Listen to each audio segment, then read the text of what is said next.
দিনের শুরু হোক বা আড্ডার মাঝখান, চা ছাড়া কিছু ভাবাই যায় না। কিন্তু আপনারা জানেন কি এই চা নিয়ে কিছু আশ্চর্যজনক তথ্য?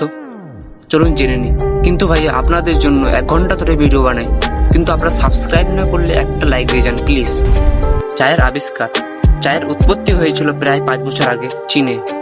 কিংবদন্তি আছে, সম্রাট সেন নং দুর্ঘটনাবশত ফুটন্ত পানিতে কিছু পাতা পড়ে গেলে সেই স্বাদে মুগ্ধ হন। সেখান থেকে চায়ের যাত্রা শুরু। পৃথিবীর সবচেয়ে দামি চা দ্য হংপাও নামে এক ধরনের চা পৃথিবীর সবচেয়ে দামি। 1 কেজি হতে পারে কয়েক কোটি টাকা। চা পানকারীর সংখ্যা। পানি শেষে চা পৃথিবীর সবচেয়ে বেশি খাওয়া পানীয়। প্রতিদিন 3 বিলিয়ন কাপ চা পান করা হয়।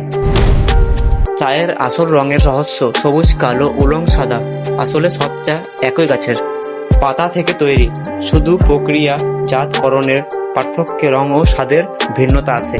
চায়ের ব্যাগের আবিষ্কার। চায়ের ব্যাগ আসলে দুর্ঘটনাবশত তৈরি হয়েছিল 1908 সালে। আমেরিকার এক বণিক ছোট সিল্কের থলিতে নমুচা নামের চা পাঠিয়েছিলেন। মানুষ ভুলে সেটাকে গরম পানিতে ডুবিয়ে দিল। সেখান থেকে টি ব্যাগ জনপ্রিয় হয়ে ওঠে।